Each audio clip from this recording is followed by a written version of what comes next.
President Donald Trump landed in Tokyo on the second leg of his Asia diplomatic tour, stepping into the stately grandeur of the imperial palace to meet with Emperor Naruhito. Amid the glide of cherry blossom shadows and the formal arch of the palace gates, the visit projected an image of continuity, respect and strategic recalibration in a region increasingly pivotal for American foreign policy. While much of the international spotlight has rested on the tentative trade deal the United States has reached with China, this stop in Japan offers a clearer window into Washington's broader ambitions for Asia and how it intends to align economic and security priorities in a shifting global order. The backdrop for this visit is layered. Over the past months, the US and China have engaged in intense negotiations aimed at resolving long-standing trade imbalances, tariffs, and issues of technology and intellectual property. The breakthrough, a tentative deal announced in recent days, marks a tentative thawing in relations with Beijing, though many details remain unresolved and a number of sticking points still loom large. Against that backdrop, Trump's arrival in Japan signals to Tokyo and to other Asian capitals that the United States does not intend to abandon its traditional alliances or leave the region's strategic architecture adrift. In the meeting with Emperor Naruhito, Trump walked a fine line, paying ceremonial respect to Japan's monarchy and deep history, while simultaneously projecting the dynamism of American leadership. It was an image of asymmetry in a way, one where ancient tradition meets modern power. The imperial palace set the stage for a conversation that is much more than diplomatic niceties, from defense frameworks and regional security through to trade and supply chain realignments in the age of China's rising influence. Tokyo, historically a reliable U.S. partner, finds itself with both an increasingly assertive neighbor in China and a cautious but watchful ally in Washington.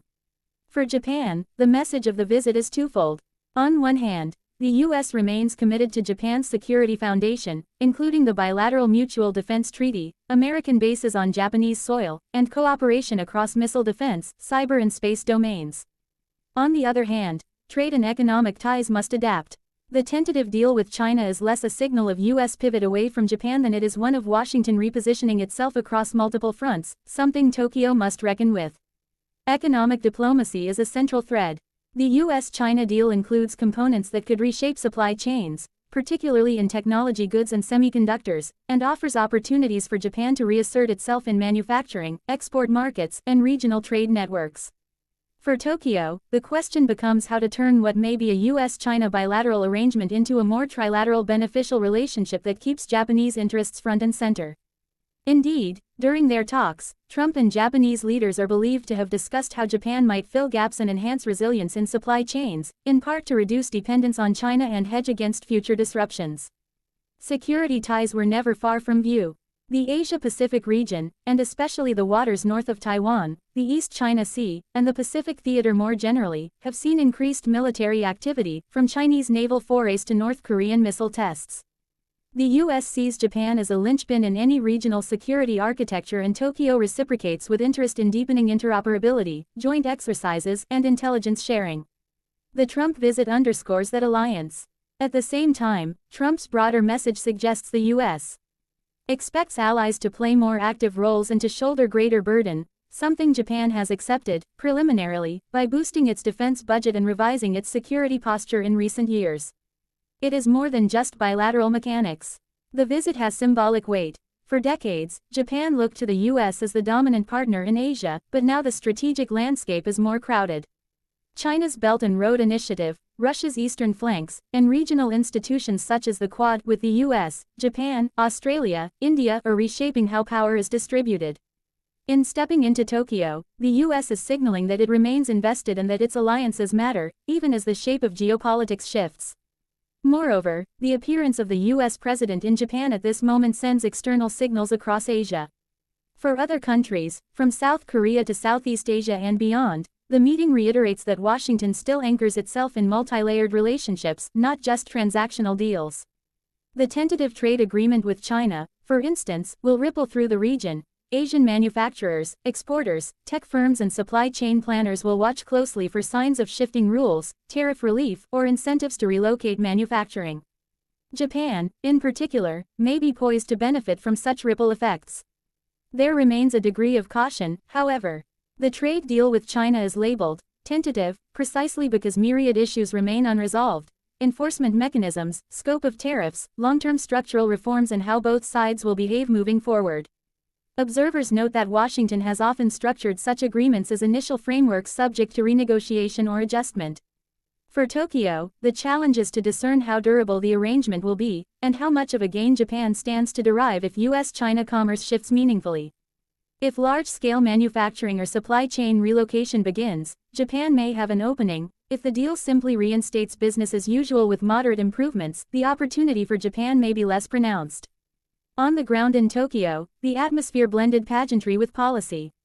Japanese media covered the arrival with emphasis on the formal reception, the questions of Japan's role in global trade realignment, and the optics of a strong US-Japan reaffirmation. Domestic Japanese political voices, meanwhile, emphasize the need for Japan to carve out both an economic and strategic role that is less reliant solely on the US and more aligned with Asia-Pacific realities. For US watchers, the visit provides reassurance that even as the US explores new arrangements with China, it is not stepping away from its commitments. In conversations expected with Japan's Prime Minister, the topics span more than security and trade. Technological cooperation in areas such as artificial intelligence, quantum computing, and clean energy form major talking points. Japan's drive to lead in advanced manufacturing and to transition its economy toward high-end exports dovetails with US interest in reducing strategic dependencies, particularly vis-a-vis China. In many ways, Tokyo may seek to act as the manufacturing hub that can work with American innovation and global capital, while sidestepping greater Chinese supply chain risk. The US side, for its part, hopes to leverage the visit into momentum. Following the Japan stop, President Trump is scheduled to continue his Asia tour, aiming to reinforce regional alliances and encourage collective frameworks that can address coercive economic practices, regional infrastructural competition, and the evolving nature of global trade flows. He has emphasized previously the need to buy American and hire American. But in Asia the dynamics are more complex. Allies like Japan are key production hubs, exporters, and also consumers of American innovation. Therefore, the calculus is not simply us versus them, but rather, how do we structure rules and networks so that our partnerships work for us, not against us?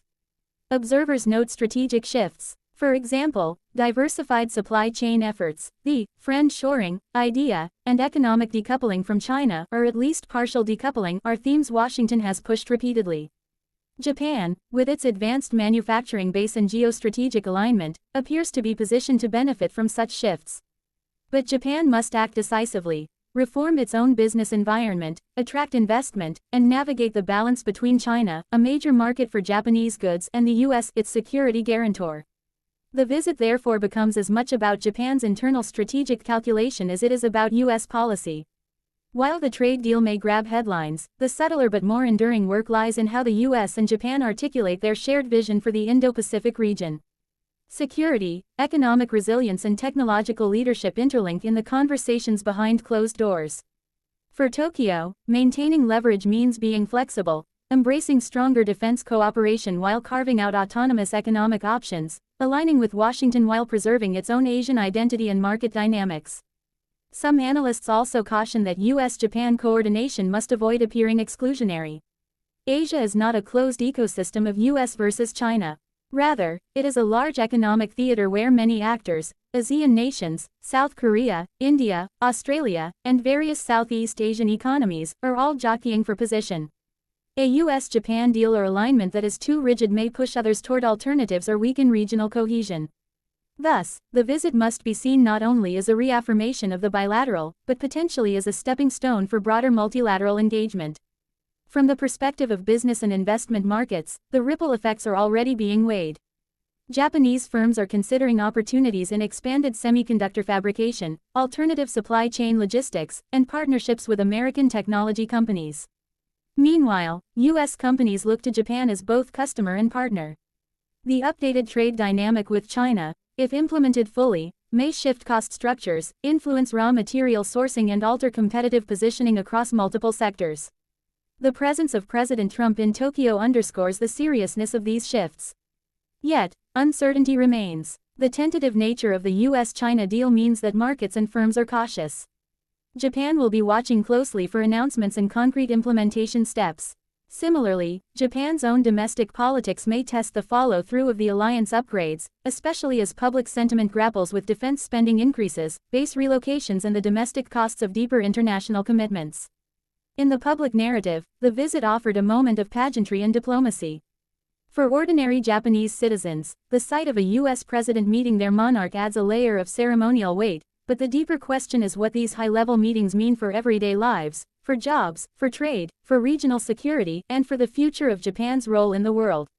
For American observers, the trip reiterates that despite changing global dynamics, the pivot to Asia remains alive, albeit in a more nuanced form than it was a decade ago.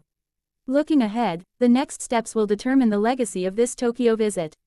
Will the US and Japan announce new joint projects in technology and infrastructure? Will the US-China trade deal dissolve into mere headline, or will it spark tangible realignments in production, investment and supply chain flows? Will Japan emerge as a stronger node in a reordered Indo-Pacific network, or will it be caught between strategic competition and economic interdependence? If executed well, the meetings in Tokyo could mark a turning point. The US recommitting to Asia not just in words, but in action, Japan stepping up as more than a traditional ally, but a proactive partner in building new economic and strategic architectures, and the region moving from passive watchers of great power competition into active shapers of the future. If mishandled, however, the visit risks becoming another photo op with little lasting substance, leaving Japan to wonder how much it gained and other partners to question whether the US remains engaged. In sum, President Trump's stop in Japan is emblematic of a broader reset. Economic shifts defined by trade deals with China, strategic assurances anchored in alliances like the US-Japan partnership, and technological and industrial competition that spans continents. The symbolism of meeting with Emperor Naruhito within the walls of the imperial palace underscores that this is not just about tariffs or defense drills, but about legacy, leadership and the architecture of power in the 21st century. The results of this visit: economic partnerships forged, strategic frameworks enhanced, symbolic commitments reinforced, will echo far beyond Tokyo's skyscrapers, shaping how the United States and Japan navigate a region in flux. The question now is not whether the US stays in Asia, but whether it stays in the right way, and whether Japan remains at its side as both ally and equal partner.